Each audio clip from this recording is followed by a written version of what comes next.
This is the Bryan Hyde Show.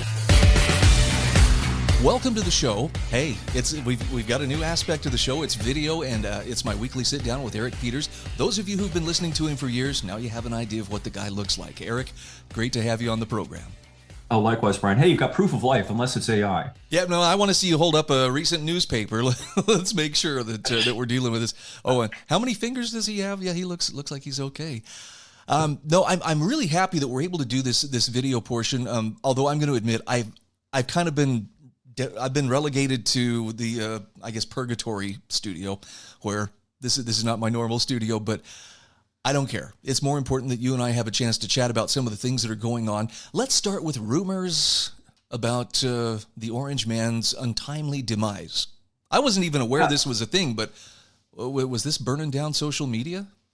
Well, over the course of the last 4 days or so, Trump seems to have more or less disappeared from public view. And that's interesting because it's unusual for him. Unlike his predecessor, Trump seemed to relish being out in front of the cameras, making public appearances. And for one reason or another, we don't know exactly why, his appearances have dialed back considerably. And the only known appearance of him was him sort of shuffling out of the White House into a limo, and he didn't look so good. Now, those things are all speculative. What we know for sure is that he has a chronic venous insufficiency, and also that he's got something going on with his hands. Have these blotches on them. You know, you see sometimes elderly people who are on blood thinners will have that. They tend to bruise very easily. And both of these things are indicative of potentially serious underlying conditions. And while he may not be dead and there may not be anything catastrophically wrong with him, I got to thinking about it, and I got to doing a little bit of historical retrospective, and I recalled that Trump right now is older than Brezhnev was, for those who remember the old Soviet Union, when Brezhnev died, not when he was in charge, not when he assumed the role of leader of the Soviet Union, but when he died. And not only that, Trump is older than both of Brezhnev's successors, Comrade Andropov and Comrade Chernenko. Another data point, Ronald Reagan was considered too old to be president when he was elected in 1980. Ronald Reagan was 69 years old when he was elected in 1980. Wow. Yeah. Oh, and man. I'm not disparaging older people. My point is that we have sort of gotten to the point that the Soviet Union was in the late 70s and the early 80s, and that we have this gerontocracy. It's not just Trump. Pelosi's another example. Nadler. There's several of the other ones. You know, these ossified old people that are just clinging desperately to power. And there are additional parallels. It seems like this country is on the ropes too, just like the Soviet Union was back in the late 70s and the early 80s. And at the same time, we're told by our ossified leaders that everything is fine, everything is great. Well, it's not great. As anybody knows who goes shopping, it's not great. $100 buys you 2 plastic bags of groceries, maybe. Your car insurance has gone up by 40%. Everything has gone up by double digits. So it's not good. And where are we going from here? And what's going to happen next? I don't know, but I guess we're going to find out. Well, and feeding that rumor, as far as, is Trump in bad health? Apparently he's making an announcement at 2 o'clock Eastern time today. And there's a lot of to-do about, and they've cordoned off the area around Walter Reed Medical Center. And I'm intrigued. I didn't know much about it, but now I'm kind of wondering, what that might all be about. Well, it wouldn't be surprising. Bottom line, the man is almost 80. And, the fact is, when you get to that age, anything can happen. My mom passed last November, and, I saw an immense deterioration in her during the last 3 years of her life, because that's what happens sometimes, usually when people get into their 80s. So, it's a cautionary tale. It's ironic that one of the things that prompted people to vote for Trump was that they were concerned about having what appeared to be a man who was in physical and mental decline as president. And, without even touching on the man's politics, he was just looking feeble. Mm-hmm. And people were troubled about the idea of having a feeble guy, the putative president of the United States. And now, 8 months into the new presidency, we may be in exactly the same situation again. Oh, and there have been predictable calls for, we need to remove him under the 25th Amendment, figure out what's going on. It's coming from the Democrats, but, for what it's worth, these are the same ones who insisted Joe Biden was, fit as a fiddle, and there was nothing to question there. I guess the default setting most of us should have by now is don't trust anything any politician says from any party.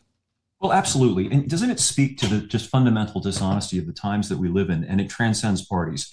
The Democrats, the left, they were incredibly dishonest about Biden's deterioration, making all sorts of apologies for it blatantly right in our faces when we could see with our own lying eyes that the man was in decline. And it seems like, and I'm not saying it's a certainty, I'm just saying it seems like the same thing is kind of potentially happening now with Trump. Talk to me about what you have heard recently regarding the resignations and firings at the Centers for Disease Control.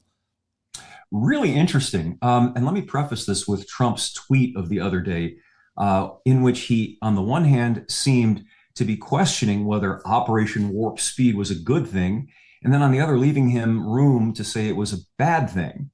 He has a brilliant, in his own way of manipulating words to leave himself not culpable for anything. It's evident, again, unless the man is seen, it's evident to everybody that that was a bad idea. Not just the pushing of untested drugs on people, but the literal pushing of them onto people. I harp on that a lot because I think it's important. I don't think there would be nearly as much controversy about the so-called vaccines if the pharmaceutical companies had simply offered them and said, look, we've developed these vaccines. If you'd like to take them, here they are. It was never about that. It was, we're going to make you take them. And the pharmaceutical companies use the government as their Luca Brasi, the enforcer in The Godfather, to push people into taking. That's the core of the problem here. And Trump has yet to acknowledge that. And I hope that he does acknowledge it. Even at this point, I'm willing to forgive the man if he acknowledges it. I think it's very, very important that he do that. And I'm seeing actually, I'm going to say this not to suggest you and I are fringe, but I'm seeing even some of the mainstream commentators saying, could it be that Trump is finally recognizing he was given bad information, he was all in, and I don't doubt, given his ego, he probably was looking forward to being seen as a savior. Oh, look at what he made happen. Yeah. I mean, he's bragged about it, but if it's true that the CDC gave him faulty information, or that Pfizer gave him inflated numbers showing how good it was, then it doesn't need to stop with just his mea culpa. We need that, but criminal charges need to come. Heads need to roll, because I can't think of a bigger crime within recent memory against a greater section of humanity.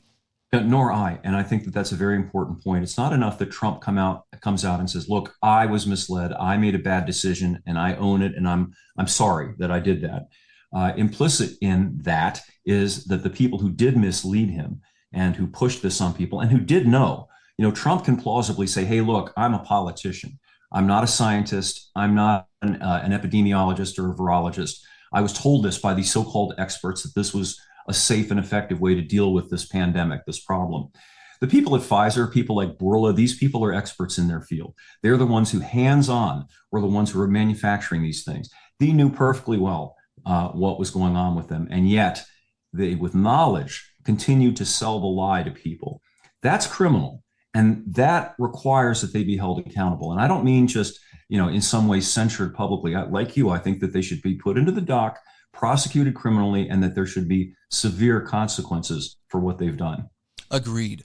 And I have further frustration with outlets like the New York Times and other, legacy media outlets that, for some bizarre reason, still believe that if they insist, the biggest threat to public health is what, Health and Human Services Secretary Robert F. Kennedy Jr. is doing. They actually think we're stupid enough to believe what they're publishing after what we've seen with our own eyes and experienced over the last 5 years? Well, the irony is that they don't seem to be able to comprehend that they are responsible for the utter devastation of public confidence in entities such as the CDC. If it hadn't been for all of this stuff, people might still say, okay, I'm willing to trust them because their record entitles them to trust. They seem to have acted in the public interest before, not perfectly, but they seem to have acted in the public interest. So on balance, I regard them as trustworthy. Now you have to be an imbecile to trust anything that these people say. And that's on them. That's not on us. And, for the New York Times to not understand that is really remarkable. Well, and they portray, these people who have, starting with the CDC head, who I think it was Morenz, She was fired last week, but a whole bunch stepped down. And one of them, who I guess was making the rounds on ABC's news program, Dr. Dimitri Daskalakis, was insisting, well, what's happened is the wall between science and ideology is being broken down. But if people look at what this guy is and what he has said, do you remember the monkeypox outbreak back in 2022? Of course. We're not supposed to call it monkeypox because somehow that's considered racist, although I don't know why people say that, but it's almost exclusively spread by, butt love. Yes. Aberrant behavior between, homosexual men. But, we were hearing, but kids and animals are coming down with it. We have to do something. And here's this same Dr. Daskalakis on ABC News talking about, well, we don't want to intrude on people's joy, and we don't want to talk about it just in terms of risk. I mean, what some people say is risky is just a Friday night for others. That's the same guy who's telling us that, well, they're doubting the science. But I think the core problem here is the same problem that we dealt with in the aftermath of World War II, which was this mixing of government and science. Everybody knows about the Nuremberg trials, where the political leaders of the Third Reich were held to account for what they did. But there were subsequent trials called the doctor trials, where the Reich's leading scientists and medical people were also put on trial for doing awful things to people using the government and in collusion with the government. That's the problem.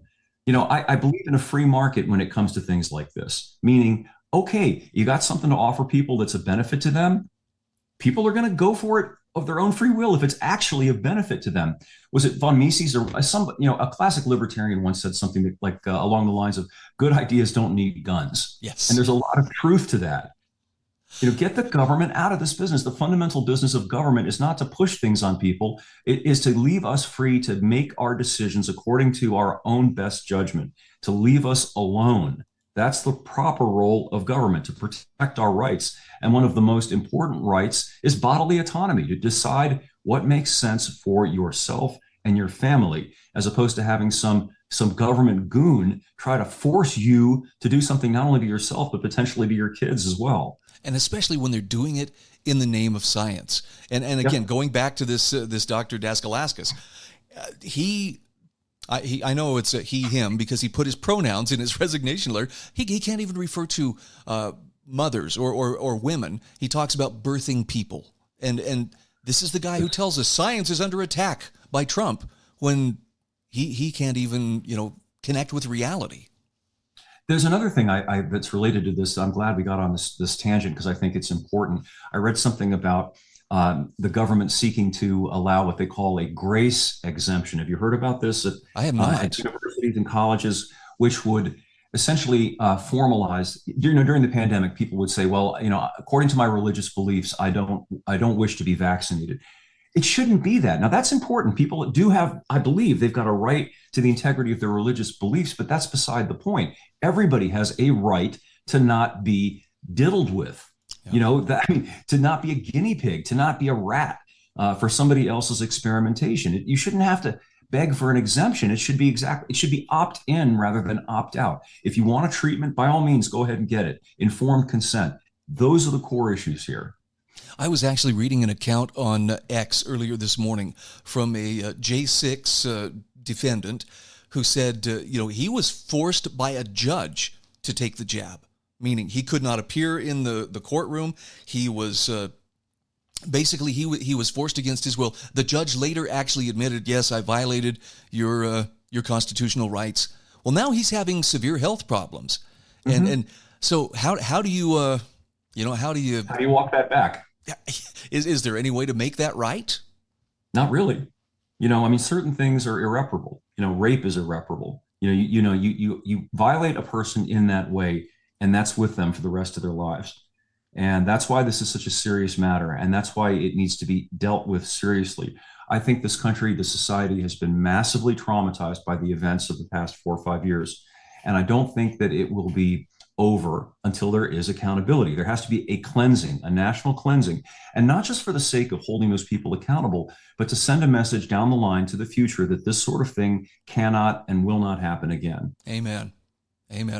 Well, I'm going to be optimistic and hope that some of the rats fleeing the sinking ship at the CDC aren't just pulling the cord on their golden parachute and ready to go to the comfy paycheck waiting for them in an advisory capacity at some pharmaceutical company. But I do hope that accountability comes.